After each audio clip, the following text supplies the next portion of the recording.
All right, guys, welcome to another podcast. Today I have a good friend of mine, someone that I actually know personally. We actually met at a wedding. I This was was gonna ask you, do you remember where we yeah, we met? met at a wedding, and then at that time I moved to a city that I think you lived in for a while, right? I think. Yeah, Port Yeah, Moody. exactly. Yeah. So you showed me a cool spot. I remember that, like some cool spot like on top of something. I don't even remember. So that's when I met you. And since then I've been following your stuff, and it's actually very eye opening. It spreads a lot of awareness. So with that being said, I'll let you explain, like, just let us know who you are, maybe what you do, maybe what your what you post, or what you share on online for the world to see. It's Kabir speaking. Assalamu alaikum, everyone. Uh, I forgot the assalamu that's alaikum, guys. oh, no worries, no worries. I don't know. I just feel like we should say salam alaikum. You know what I You're mean? right. Like it's just You're right. You're because right. it's our culture, man. They don't want us to do it, and just because of that, I'll do it. You're I right. wouldn't have done it, but they don't want me to do it, so I'm gonna do I was it. initially gonna say Bismillah before the podcast, and then I just I, forgot. I don't even know why. you were just excited, bro. I'll allow it. I'll allow it. I am pretty stoked for this. So hold up, let me.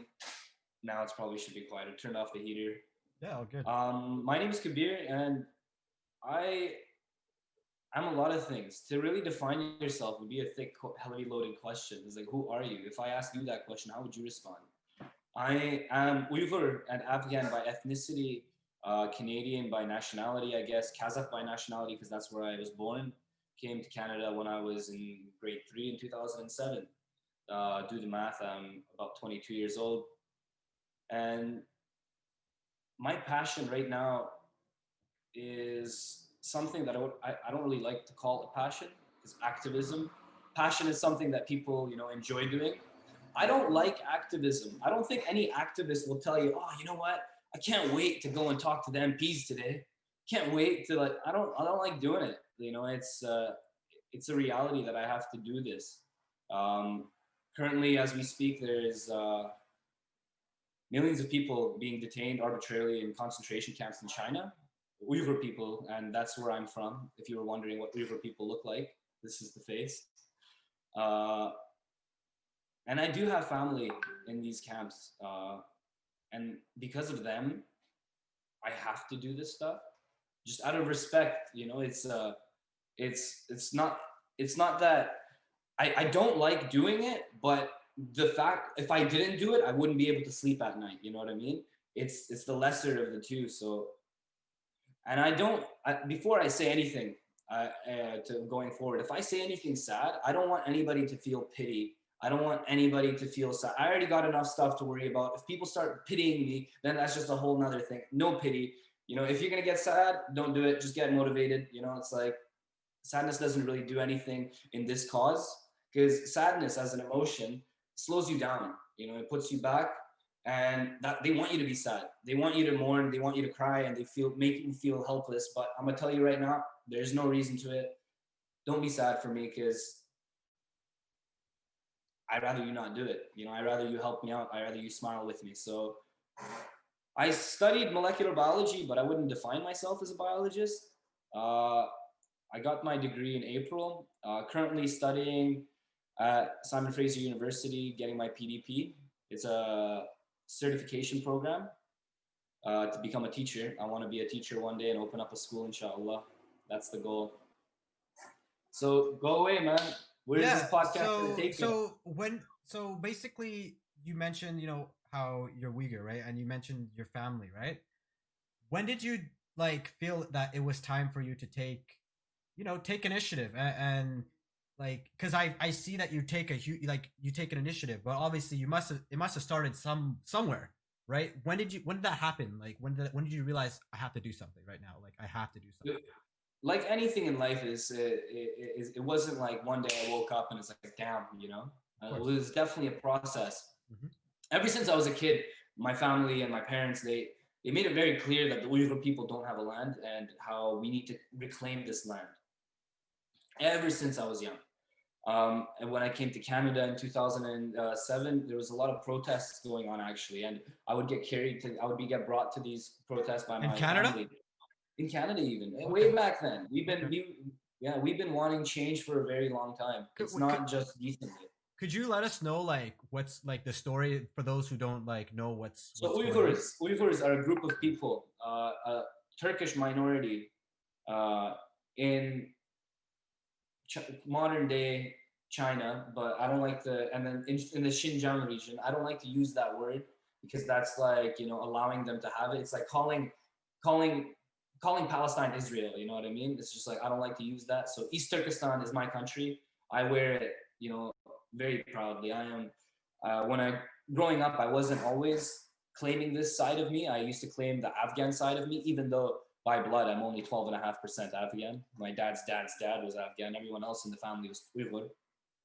And slowly over time, more things happened back home, and I grew as a person, and my capacity to bring forth change grew. And it was this thing that was nurtured, that nurtured my growth into it.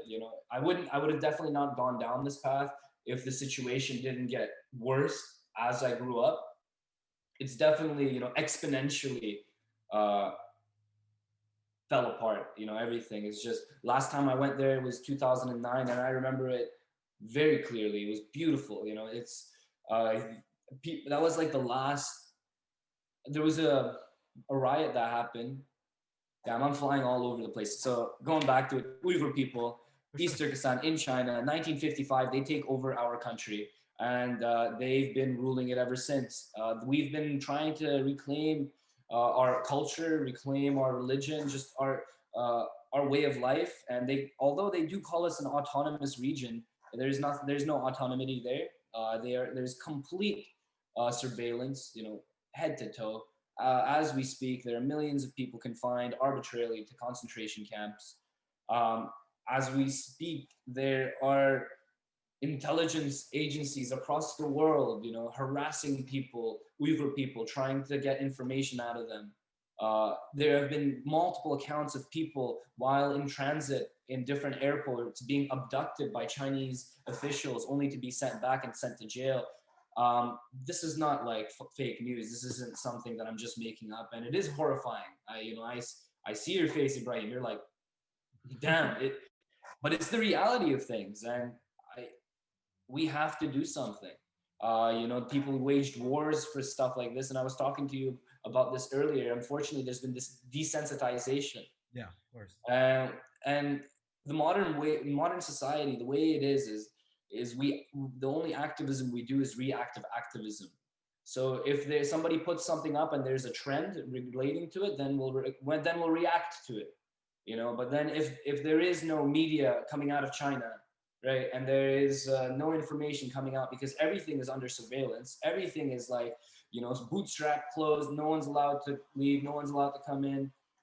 If there's no media coming out, how is there supposed to be this trend? How are we supposed to fuel a trend? How are we supposed to even, ride the wave? There was a slight, oh, let's help Uyghurs, everybody changed their profile photos, everything happened, but it's all reactive activism, and that's my goal right now. I want to create a movement where I could change this reactive activism in a given amount of individuals. I don't want to change the entire populations, of course. It's unreasonable to do that. But to gather like a cohort of individuals who will be proactive, about Uyghur rights, the Uyghur crisis, and they would be proactive about making content, releasing content, and putting it up there, making calls to action.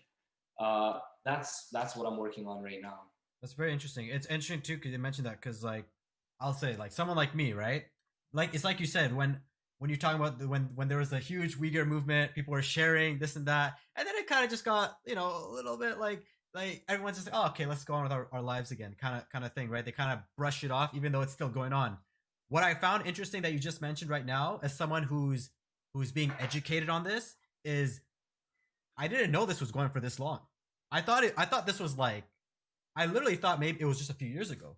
Like I think a lot of people, a lot of us are probably gonna probably think that it's been just for a few years, but I just heard you mention that it's been going on for a while. So it's very, very interesting that it's Multiple massacres, multiple yeah, like riots, multiple just overall big things happened over time, that led it to be where it is now. In 2017 is when they started really cracking down, like really, really going at it.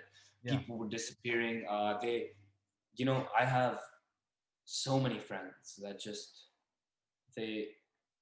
This one individual story I'm about to share is just the most like, if this doesn't reach the people, I don't know what will.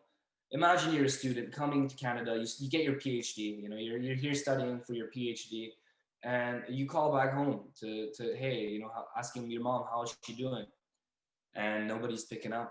A week later, she gets a phone call from her mom saying we were in jail for a week because of what you're studying, and you can't call us anymore. And if we call you, they're gonna send us to jail. So this is goodbye. That woman lived in Vancouver like for 5 years, and in 2017, this message came to not just her, to everyone. I received that message. Don't call me a message. Please don't call me anymore. We from my uncle. We didn't even receive this message. It was just lost. It was just absolutely lost. Like no, my mom's brother, his entire like their entire family, his wife's family, like their entire everyone. We used to be very close with them. Like I have his photos on my phone. Like there's no contact with them. That woman that I was talking about, who's getting her PhD, she now has a husband. That her parents don't know about. A kid that she doesn't have the blessings of her parents. When they got their nikah done, she knows that maybe her parents are alive, but there's no way of letting them know that, mom, dad, I found a husband. And they're still alive on that side, right? Who knows? That's Who true. knows? That's true. And that's what scares people more than anything, is this ambiguity. Because I don't, how can I mourn? Do I mourn, or do I, what, it's this like feeling where it's, at least when you mourn, that, all right, what's done is done. Now it's just me need to recover. But with losing someone, it's not mourning. It's it's much worse. It's like it's this limbo of hope, sometimes even hoping that they're dead. This I'm hoping this doesn't happen, but on top of this, I hope if this happens, I rather them die. And I rather them not die. And it's this whole, it's like, what do I want for them? And you keep thinking about it, your brain goes on like big loops. And this is a reality that every single Uyghur person I know outside of China has to face. Every single Uyghur person has family or knows of someone personally who's being locked up. That's crazy. Dude, yeah, because I remember watching a documentary. I think it's while the thing was going, but they were like people that went to one of the camps, and it seemed it. But the people who were reporting it, they were saying that like that yeah, this is not they already knew they were coming, so it was pretty covered up. They're trying to show like, but Would you show the skeletons under your couch if somebody came to check your house? No, you wouldn't. exactly. So that's exactly it. And I find that is there like a big population of Uyghurs in Canada?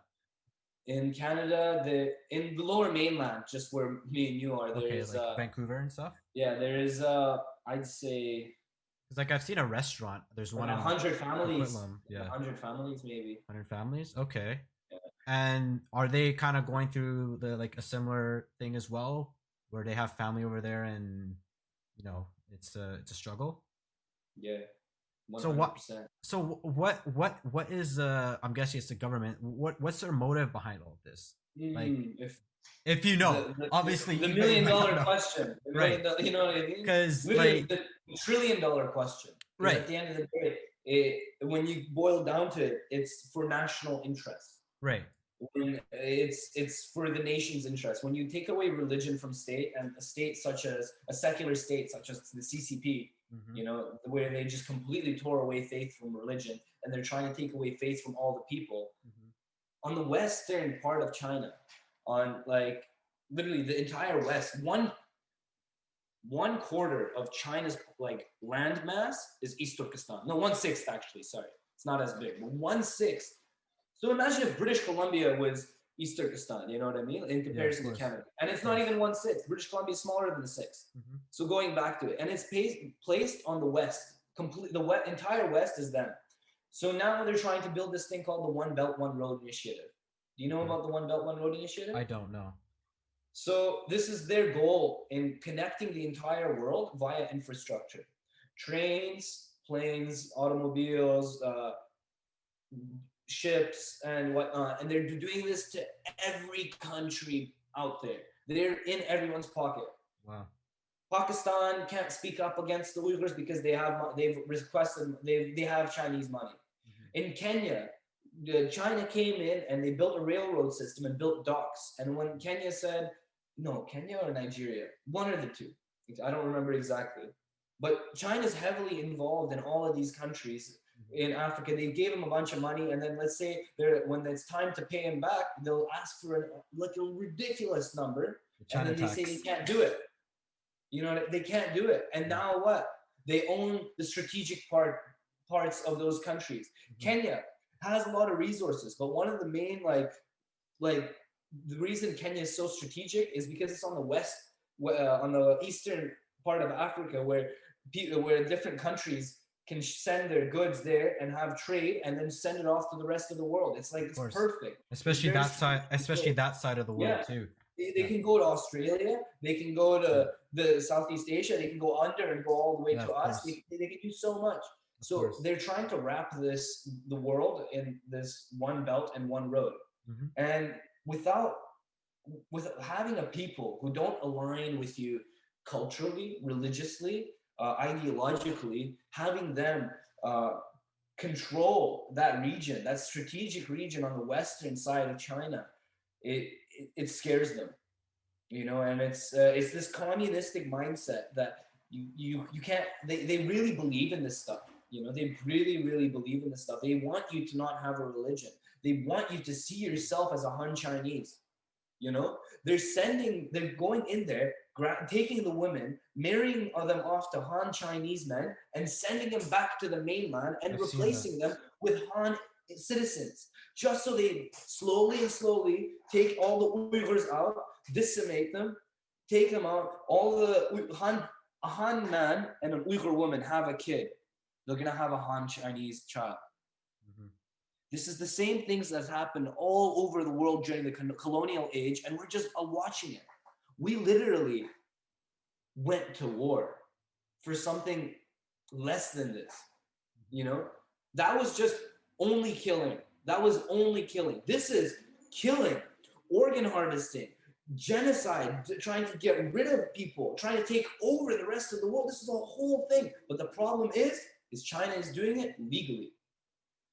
You know, the One Belt, One Road initiative, legal. You know, them giving money to the Burmese government so they can kill the people of Arakan. And, you know, do you know about the people in Rohingya in Burma? Yeah, I do. Yeah.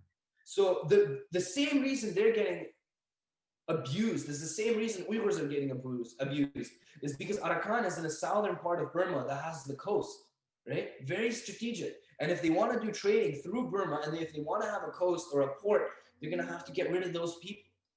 And they paid the Burmese government to literally wreak an onslaught on these people.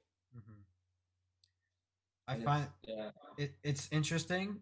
Another thing too is, how do you feel? Because one thing about nowadays is, we were just talking about this, like there's so much going on that sometimes, as I guess the question here is, as like someone like me, like what can I do to support? Because even the other, like this is actually a while ago when this thing was actually big, like it was like really like people were talking all the time.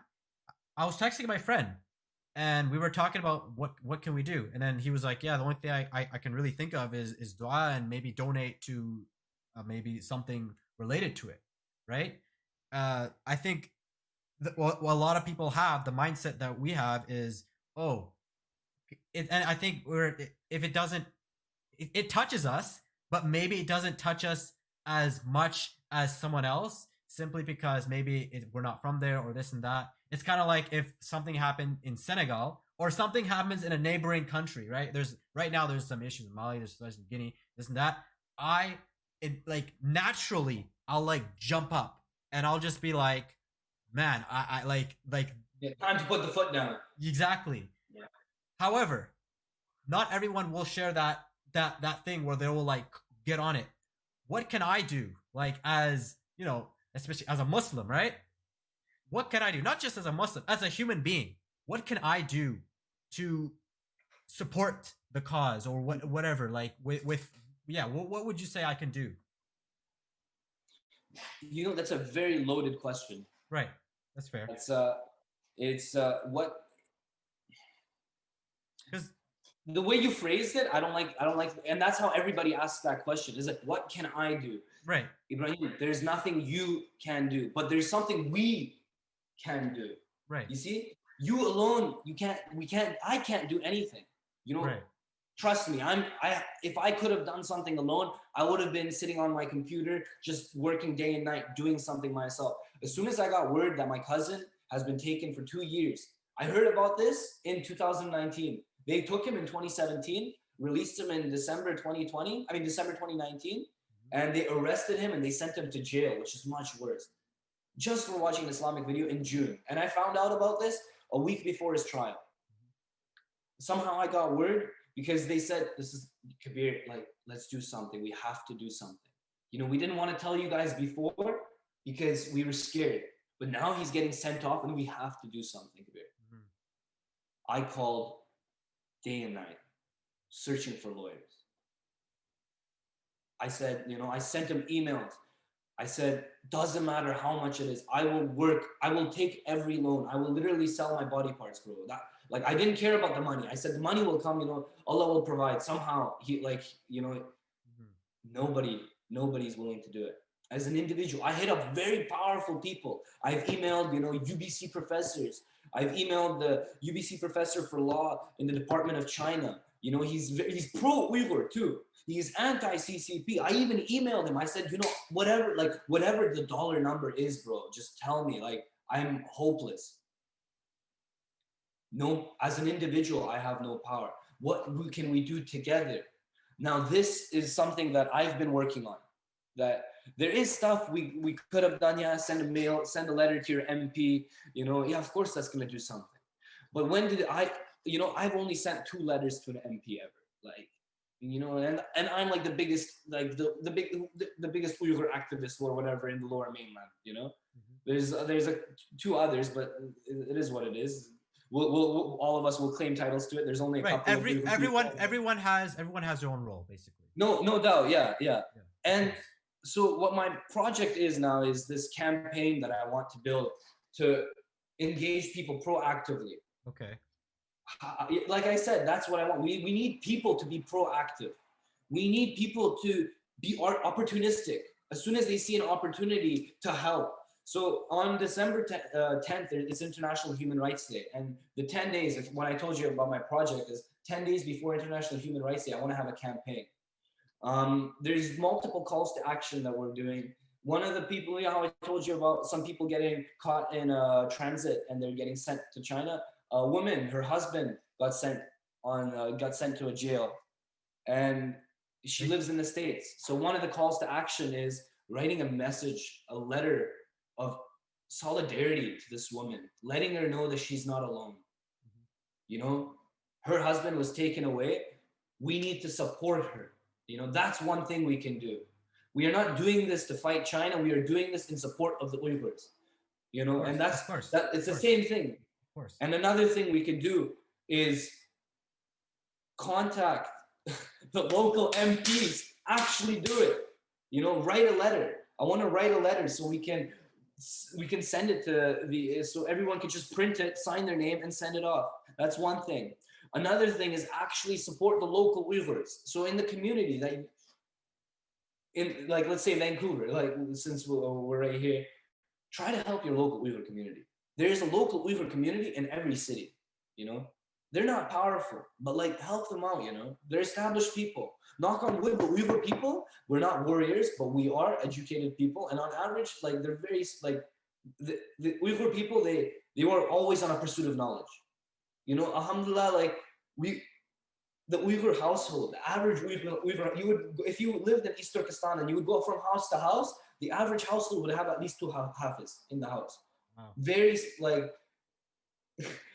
they're smart people, but they're not warriors, and that's how they lost their land, I guess. And unfortunately, this is the reality. And it's this attitude. How can we help? Change your attitude of when can I help? You know, as soon as you're willing to help, I'm telling you, opportunity to help will come. You know, it's not like you have to call Xi Jinping and let him know, hey, by the way, can you release Kabir's cousin? Like, come on. You have to be realistic. There's literally billionaires behind this. There's governments behind this. There is ideologies, dogmas, you know, a war behind this. You know, there's like a regime, a communist regime behind this. And I know it gets daunting, but we still have to try. As a Muslim people, we have to try. Because if a Muslim gives up, that honestly, it's like, it goes to show that you don't even believe. You say, what can I do? Trust me. I have been trying to help, and I, as an individual, have too much work on my shoulders to do. When I come to think of it, what can we do to help?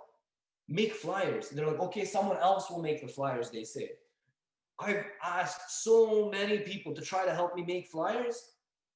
Nobody. I had to make a phone call. I had to and at the end of it, luckily it worked out that Amnesty International partnered with me. Okay. So on December 4th, we have a 7-day Uyghur Awareness Week that I'll be adding on to the 10-day campaign that I'm already working on. Stuff like this. It's not, how can I help? Be willing to help first and foremost. You know, just because you know how to help doesn't mean you're going to help. Right. The willingness to help comes first, and I'm telling you, God will guide the rest. I have faith. I told you some examples, but these examples, they always change. It's an opportunistic world, right? If opportunity to rise comes up and if nobody's ready to help, that opportunity will dissipate. Just like opportunity to live life and have the best life, you got to be willing to say yes to some things before opportunity even comes at your door. What do I mean by this? I wanted to leave my house for a little bit. I got the house was being too much. Corona time, everybody was probably stressing out right away. And I needed a way to get out of the house. The next day, I found an opportunity to leave for work up north. And then the day after that, I left. It was my willingness to go that when this opportunity came forth, I took it. That I wasn't too much, that I didn't think about it too much, that I didn't let my doubts take me away. We got to be willing to do things before such things present themselves to us.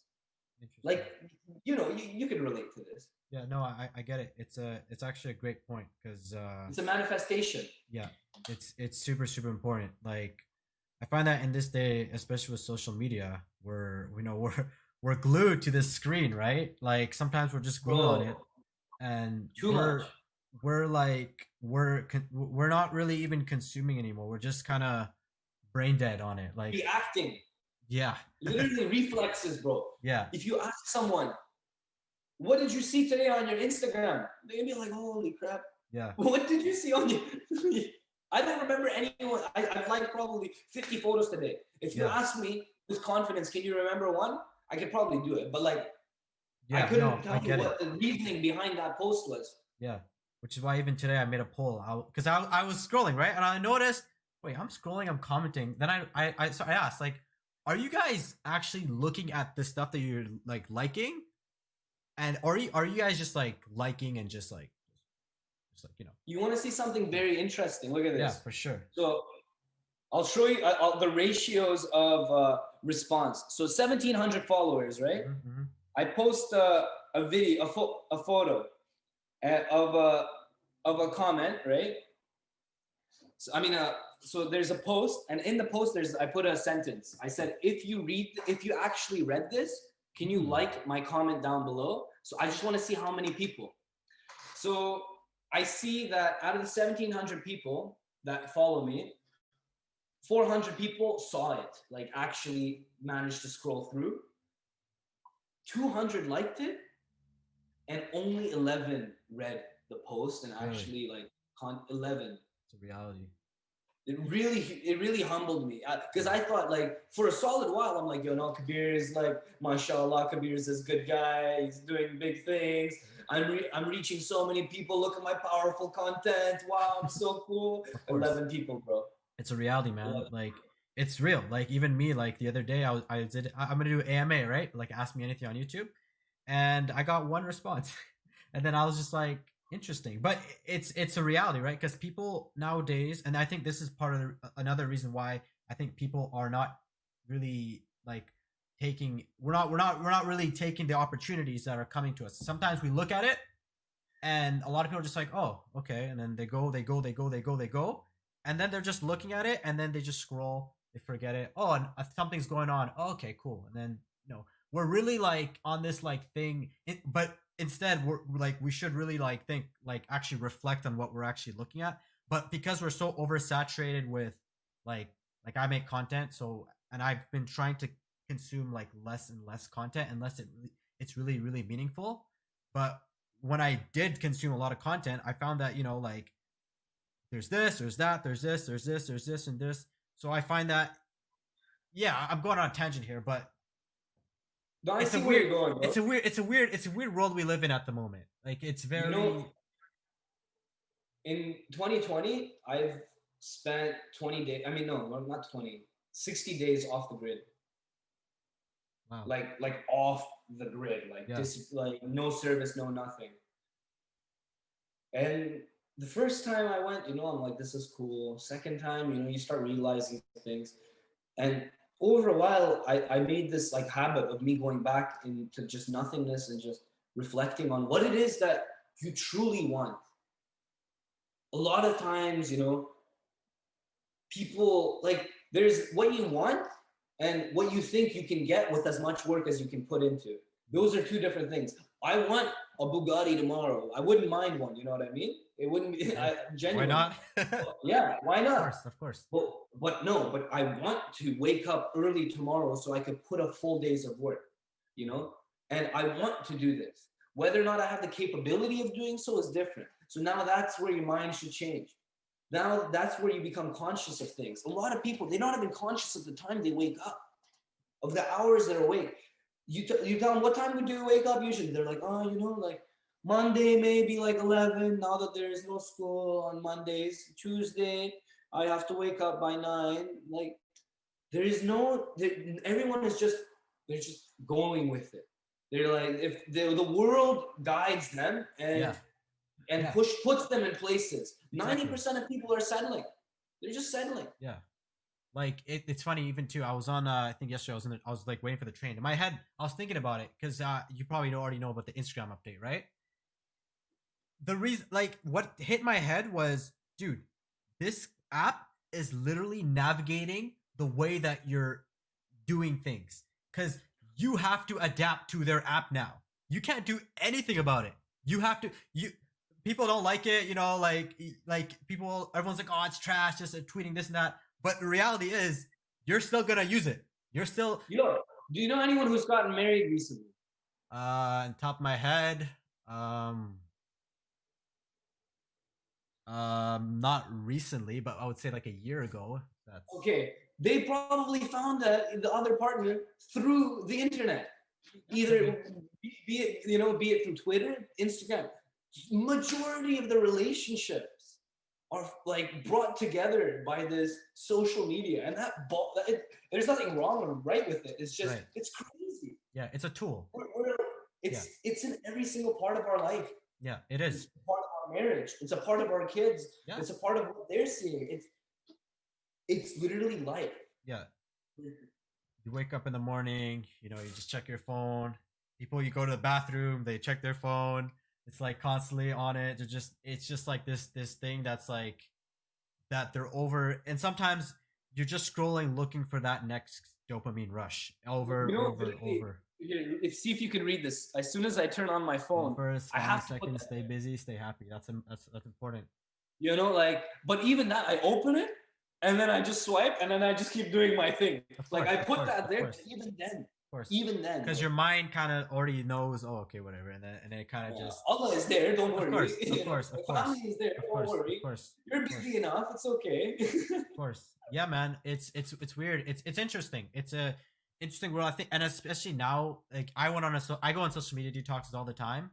I went on one last month, October. Yeah, October. Yeah, I remember Um, this. yeah, and when I go on social media detoxes, I find it's funny. This social media detox was different though. I found it really, really different because I literally did not like. It was my own self. I realized that I don't really know myself. Like I'm on this platform, I'm on the internet, I'm doing this, but when I got off it, I was like, whoa, I have so much free time. What am I gonna do with this free time? And then thoughts started coming in, all this like stuff just started, all this clutter just started coming up. And throughout the month, I had to figure out how to like navigate through it.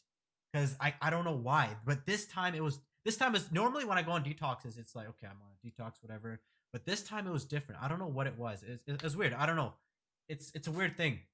So I don't know if people do go on detoxes, I recommend going on detoxes. But if you do go on a detox, what you will find is you'll see the reality. You'll see real life.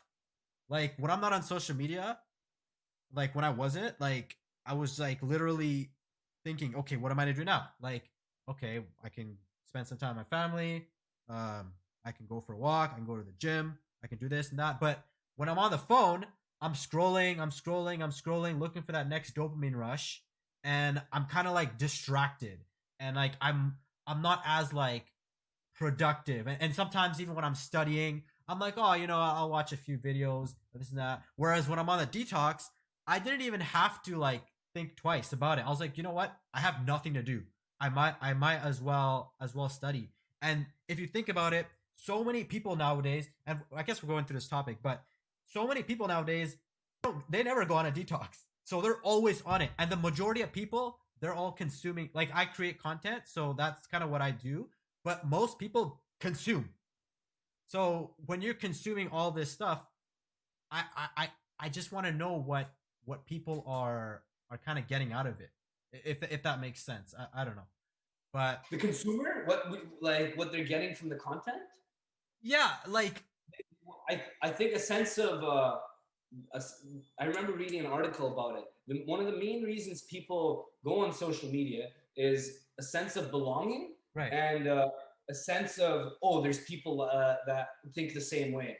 That's why they gravitate to similar content, and that's why, with the help of social media, the left has been firing itself way that way, and the right's been firing itself one It's way. been crazy, yeah. It's been crazy. Because all the like-minded people, they just start hating people more, the other side more, and loving each other more and more and more and more and more and more, and then just going vice versa. Where reality is when you go to Jummah, you see the right side and the left side. You see all of them. But with social media, you get to choose who you see. Oh, that guy over there, True. leave. You know what I mean? That guy's in this room, leave. It's this reinforcement of your own ideals and dogmas. Because whatever you believe is now right. You know what I mean? It doesn't matter if you're wrong, because you're right, because that guy agrees with you, and that guy agrees with you, and this guy agrees with you, and that guy agrees with you. So therefore, your opinion doesn't matter, because all these people are on my side and on my back. And they help each other to reinforce these things. Bros will just keep sharing, aspects with other bros, and then they'll just reinforce this to each other. It'll be in a group chat, and then one guy will just send it, and then they'll be like, ha ha ha ha. There will be no like, hey, what are you doing, buddy? Like, what are you doing? There's none of that. Or someone will share something else, or like a bong talk video, or all of this like hectic stuff. It reinforces their own belief, because they feel a sense of inclusivity. Where in reality, if you were sitting in a circle and we were talking, and somebody pulls out a bong and just puts it on the table, you'd be like, get the hell out of it. Like, what are you doing? Right? Yeah. If you're talking to someone and they just take their phone and they're just like, hey, look at that. And it's like a photo of this woman, you'd be like, come on, get that out of there. But when you put it up there and you're sitting in the confinements of your own private space, and they're sitting in the confinements of their own private space, you're free to do whatever you want. Nobody's going to judge you. Nobody's going to do anything. You are safe. we're desensitized. As I think we talked about this, like I think numerous Mhm. times. Just It's this thing. multimodal, right? You Yeah. can't say that there's one reason to why one thing is happening. Society has interplayed itself and, like Hmm. gotten itself so deep that for us to really break down how these societal norms got to where they are is no more than theory. It's just theories at this point. Anything I said is not like hard facts. These are just theories that I Yeah. have. Exactly. No, fair enough. And, I and, mean, and unfortunately, that's all it is. And yeah. people won't listen to you because that's all it is. It's a theory. Go, oh, wow, that sounds cool. I'll just keep staying with my social media. Yeah. Everybody watched The Social Dilemma. They're like, wow, share this. Yeah, for a The, the, week, the and then it's done. irony in Yeah. that, Yeah. the Yeah. Yeah. irony I get it. Yeah. in sharing that and saying, wow, it's like a person saying, hey, by the way, guys, congratulations, I lost my ego. That's it. It's like what are you doing? Yeah. Because we're so desensitized to just in with everything, right? That there's so much stuff being put out there that as human beings, like naturally, and I mentioned this before, uh, we're not meant to we're not meant to consume all this stuff. Like, Yo, we're meant to farm. yeah, We're meant to hike. We're meant to plant trees. yeah, like seriously, like we're not like even like you say 50 years ago, like the world wasn't like this. Like you have your set thing, right? And then you're focused on that, you're doing this, and then you're focused on your family. And also the world wasn't as like even like say maybe 100 years ago, the world wasn't as broad as it is now. And now everyone has an opinion, everyone has a voice, which is great. But at the same time too, with everything in life there's always extremes. So there's It's tough because the yeah, reason when the technology came, it just spiked so fast yeah, that by the time we got adapted to the initial stages of technology, we've already got supercomputers. hmm, You know, we've already got like all these hectic things. We've got not EI, we got AI, literally focusing on how to get you glued to your screen more. right, And they don't even know how this stuff works. yeah, yeah, You know, my theory is gins. oh my god. We're going here. Are you a conspiracy theorist? I don't know. Huh? No, I have there's a, some things that I like, enjoy reading just for the fun right, of yeah. it, but, I have a there's no reason for me to get like fully. conspiracy theorist. I got other stuff to worry about Yeah, before yeah, I yeah. start.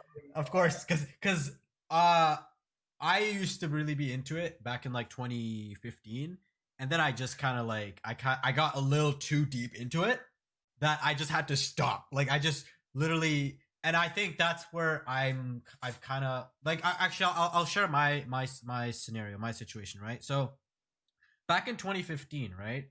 I was really I was really trying to get into activism, right? Just not I don't really like you said, I don't like the term activism. Like not I don't like that, right? I was Just just wanted to do something. yeah, I really wanted to yeah, do something for the community, right? So I started a clothing thing. It was called One Ummah, right? I I started remember. that. Yeah, and then I was really into it. But then at the same time too, I realized that there was a part of me that was like, you don't know yourself. This is personal, right? But I don't know myself yet, right? And this and that, and I feel it sucks that I did it. But as it was starting to move up, I had to let it go because I had to go on this like discovery of my own self before helping the world or whatever, do my part, right? I feel like now I'm at a point in my life where I'm comfortable with myself. I feel like I can that if there's whatever I can do to help, I can well what I can do. That like that like I, what but yeah, like I feel like I'm in that space as well. And I would literally love to get more into the like within the community. Uh so you said December. When is that? December? December 1st to 10th.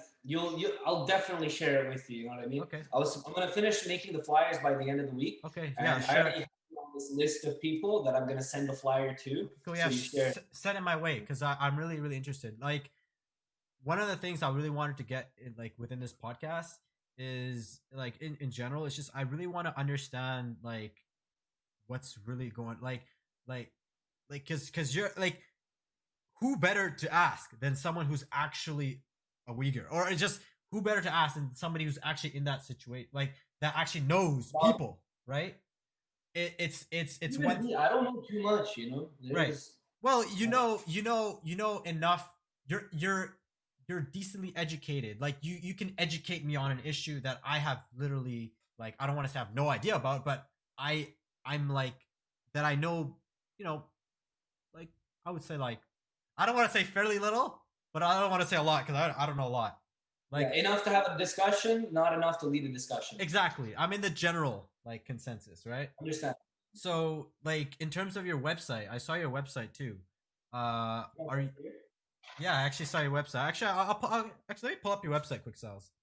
What's your website about? Like I saw you were posting. Let me put it this way.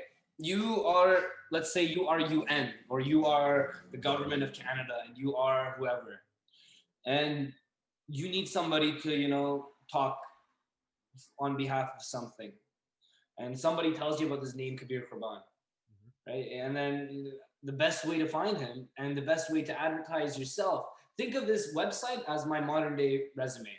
Okay. Okay.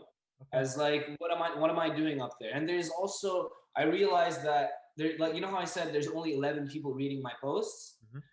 Those 11 people will go out of their way because they're my fans now. They're right, supporters. Right. It ain't much, but it's honest work. I got 11 right. people there reading my content. So I want to make a platform just for them. And that's what Soul Food is on my website, if you see that. Yeah. I'm literally scrolling. I'm going through everything here. Everyone can see this.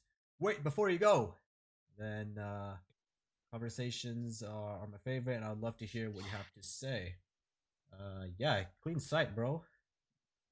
I saw your site. I was like, clean. Did you just make it? It took me, I had no idea anything about web development. That's fair. Like zero, like nothing. And then I built it from scratch, and yeah, it took a solid amount of hours, but I'm happy with where it is. Sometimes that's what it is. Sometimes like when it comes to websites, like I'm not a great website builder, but sometimes you just have to like sit down and literally just do build, it. Like you literally gotta do it. Literally build the site, and that's kind of what I do too. WordPress makes it easy though. WordPress makes it easy. There's so many different ones, but WordPress is definitely the best out of all of them. WordPress, Squarespace, Wix. Squarespace is good, yeah. Yeah, Wix is okay too. Wix is like a little more like I always say. Shopify, you can make a website. Shopify is good too. Shopify is great too. Shopify is expensive though, $24 a month. $24. Yeah, it's $24 a month. Yeah, that's true. And it's like 40 if you're like if there's like different price points, and there's one like 79. Like 100, $100 a year. But yeah, man, like, what's up? I thought you were sharing the website. Yeah, no, I saw your website. I was going through your site, and then it was pretty like it was a clean site, so I was like interesting. Yeah. I just wanted to like compile my work.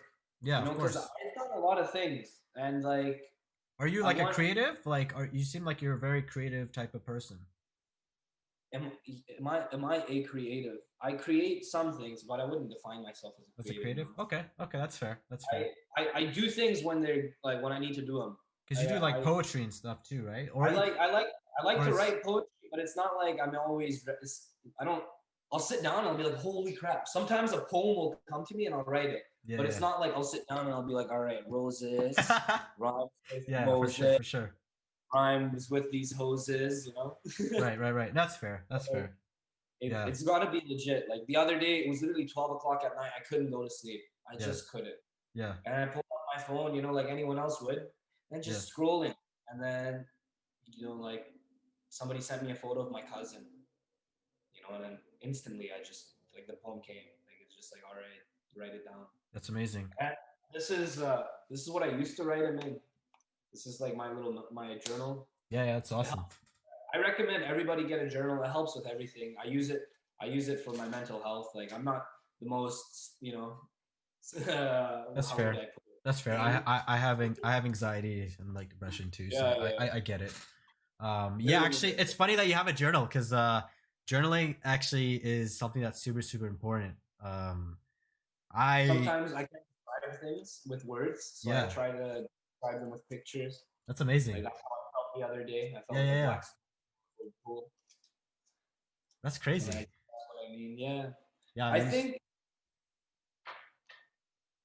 I think I have the capacity to be creative, like anyone else, you Mm-hmm, know. mm-hmm. But I haven't. I'm not. I wouldn't. You know, one day wake up and be like, all right, time to draw. You Yeah, know, yeah, yeah. I get it. I get it. I don't It's do it for like. I don't do it for pleasure. You know what I mean? I don't create for pleasure. I right. create because I feel like I need to put something out there to get people to. You know what I mean? It's not like I'll look at.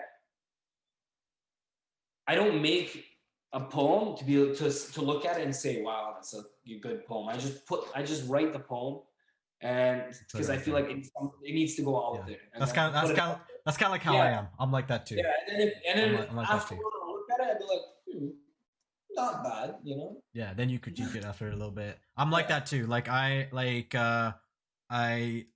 I know a lot of people who are like really creative, like actual creatives, and that's part of the reason why like a lot of people can't put anything like they can't initiate, they can't take the action because it's like sometimes when you're a little too creative, you're like, uh oh, you know, I could have tweaked this. Oh, I could tweak that. Oh no, it's this. Oh no, it's that. Like you kind of like get into this notion, but sometimes you just have to like just sit down, do it, and then put it out, and then yeah, bro. Like, is there anything else that you would like to share to the audience?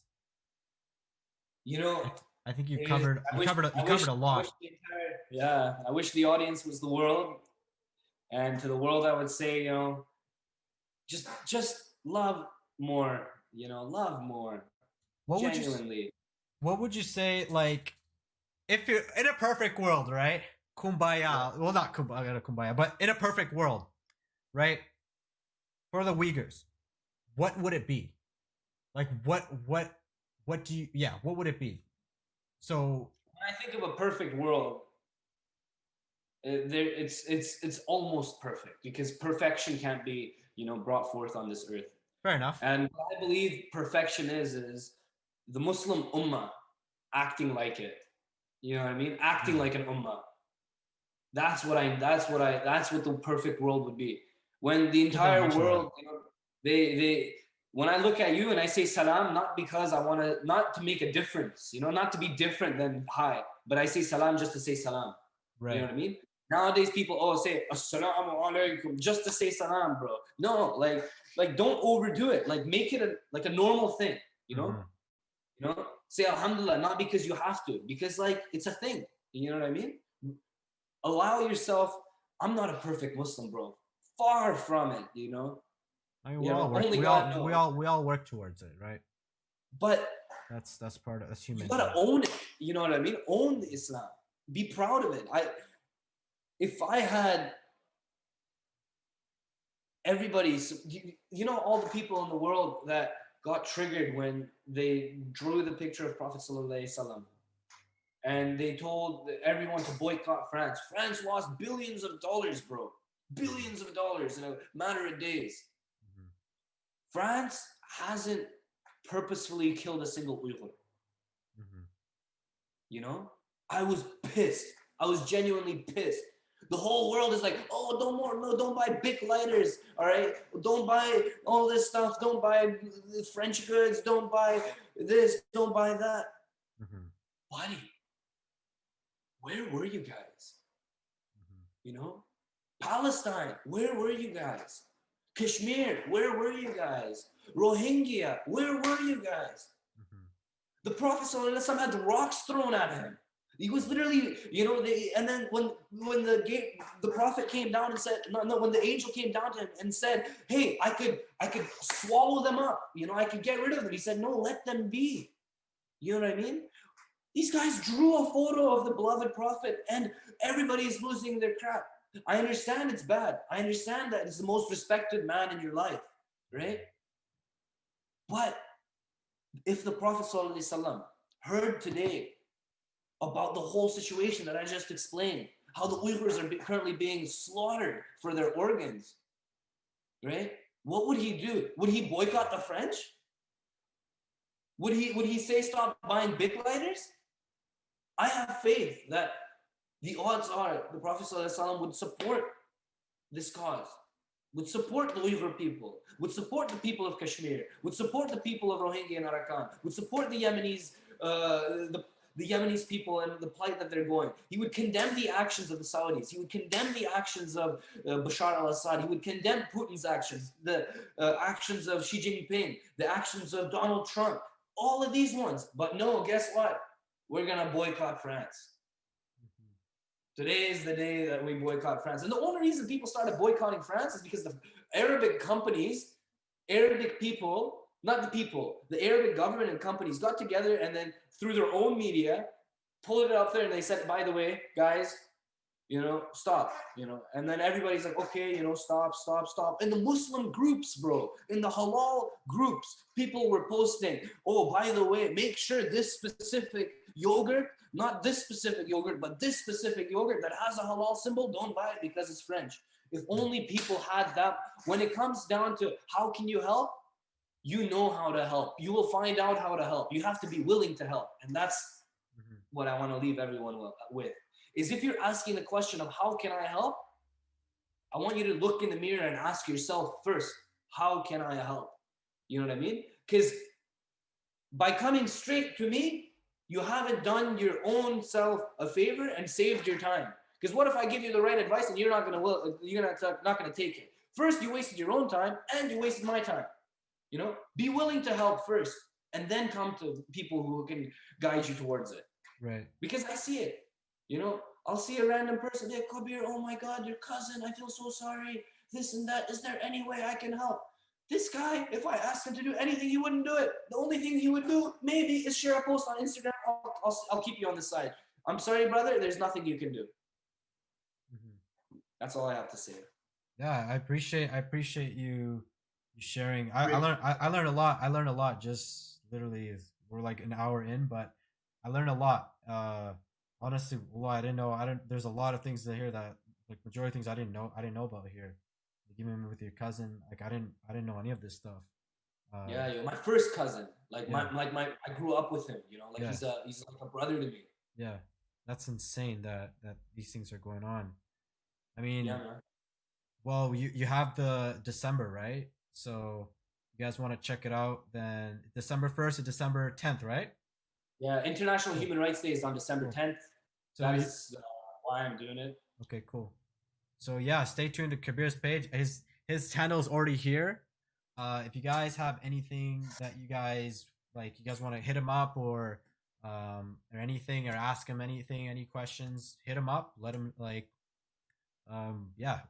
we'll definitely do something like this again, because I definitely need to I learned a lot. I learned a lot just through just through listening. So now I have that responsibility to do my part. But I hope you guys learned something out of this. I hope you guys took something out of this, at least but yeah, I appreciate you guys all watching. Appreciate Kabir once again. I appreciate you for coming in. It means a lot. You guys subscribe. Any opportunity I get to speak to the people, bro, I'm gonna take it. Literally, I messaged you. I was like, hey, I'd love to get you on the podcast. And you're like, what about tomorrow? I was like, damn, whoa, okay. And then I had class. I had to go to school, but man, you were bro, I went camping a month ago. Yeah. And I saw death, I looked death in the eye. So any day is a blessing. Yeah. It's what? I guess we'll talk about. This is another. Yeah. You want me to quickly tell you the story? I mean, yeah, you could tell the story. Hey, if you want to share it, you go. I'm on game. I went camping. I'm chilling, bro. We can go on this podcast for I don't care. Whatever. I'll tell you a quick story. Go for it. I went to Vancouver Island. I drove up all the way north, and then I went all the way west to Port Alice. And Port Alice is a town that has one gas station that's closed on Sundays. And I drove 3 hours into the bush away from Port Alice, off the grid, like I said earlier. And me and Buddy, we were looking for an abandoned World War II plane. He got this coordinates for it, and we went off-roading. Beautiful place, you know. So once we got to the destination, it was a 30-minute hike down to the coast. It was on a cliff, so we parked the car right on the cliff, and then we'd walk down to go down to the coast. And we go there, and I look at my friend Nikki, and I tell him, "Hey, Nikki, what is that dog doing here?" And he's like, "Kabir, come here right now." I go up to him. He's like, "That's a wolf. Wolves Oh. don't wolves don't come alone, yo. They come in a pack." And I said this to him. He looks at me, and like 10 meters away, you see two ears poking out of the grass. And I'm like, God damn. Like, it's happening. Dude. Like, there's, I was in denial. I'm like, no. Yeah. These are just wolves, you know, it's okay. They're just wolves. And then next thing I know, Buddy's screaming at him, just going at it. And I joined him, just screaming at these wolves, trying to scare him away. The one that was staring by the water, he faced us. And then the one that was 10 meters away, he ran and flanked us on this side, and they were just walking closer. Oh, and then this one stopped looking at us. He started looking at the forest, and he's going like, "Arr!" And you know, at this point, me and my buddy look at each other, and we're like, you know, ready to. Yeah, book it. I look at him, he looks at me, I say, "What do we do?" He says, "High ground." So we climb up this rock, you know, just literally a rock. Like, you know, the White Rock thing at White Rock? Yep. Yeah, it's similar to that, but like half the width, same height, just climbed it up real quick. And we're sitting there, and we hear like 6, 7 of them howling in the forest, 2 of them flanking us right here, and we're just yelling at them. I had one knife on me, and Buddy had a can of bear mace. So at the end of the day, worst come to worst, at least we're like, you know, there's something we can do. It's not like, you know, we're butt naked and there's like these wolves ready. Of course. So we got Buddy. He's a photographer and video creator. He got his drone out, and he like put it up, and the drone, we scared one of them away like, you know, 800 meters. Just scared him off. He just like, leave. And then the other one that was calling back to looking at the woods and calling for his other buddies, we chased him. Rushed him, and then the problem is he went into the woods. Now, where do we have to go back into our car? We have to go through the woods.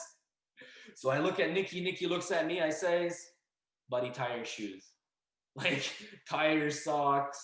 You know, zip up your zippers. You know, like what should we do, Kabir?" I'm like, "Okay, I don't know. But if we walk together, these wolves are gonna think that like we're just, you know, we're like this big thing instead of this multiple things." So what we did is I took down a branch, like a big tree branch. I was carrying it like a fan and just going like this, just so it would scare them away or something. I don't even know what I was thinking. And then I had a scarf on. I don't know if you saw the photo on Instagram. I wear like a scarf, and it's like looks like a turban kind of. I took that off. Like a rock this big inside of it, so I could swing it around just in case. I gave Buddy a stick, and he had bear mace in the other hand. I had my knife ready to go right beside me, and I have never sweated. I've never sweat so hard in my life. And 10 minutes into the hike, I heard another howl, but like it was deep in the forest, and I'm like, you know, alhamdulillah. What time of the day was this? Midday. Wow. Midday. Wow. 2 p.m. to be exact. So since then you now it's like I wouldn't have expected it. I'm like, when do you think, you know? Like, yeah, of course. It really humbled me. It's like, you know, it's like you come into this foreign land where you know nothing about it, where you just come in with this massive ego. I'm gonna walk down here, gonna find this warplane. Oh, look at this. Let me pee here. Oh, look at that bush. Let me take that down. You know. But you know, I realized that this world doesn't belong to us. You know, like we treat it like it's ours. But there's wolves that claim heritage to it. You know, and they let us be. You know, they probably like realized that we weren't gonna. All they were doing. After I went back to my camp. I was pissed at the wolves at first, and when I got to my camp, I sat down. Pissed. Yeah, like, what are you here? Like, you're gonna scare me to death and then Yeah. expect to be okay? I was like, when I was talking to Nikki, I'm like, yo, I can't, if one of the wolves came at me, I would have slid it, get the coat, wear it as a jacket. And then I sat down. I'm like, yo, astaghfirullah, like the audacity I have to claim this. Because all they were doing are protecting their home. Yeah. I went in 3 hours away from civilization. I ran into this family of wolves. All they want to do is protect their kids, They have nothing else left in this world. Literally no uncharted territory in this world for them. And here I was, walking with the audacity. It really humbled me. So that's why, if you give me an opportunity to speak to Ibrahim, I'll say tomorrow. I'll say today, bro. Give me a phone. I appreciate it, bro. I appreciate you guys watching. Stay authentic. We'll talk to you guys soon. Peace.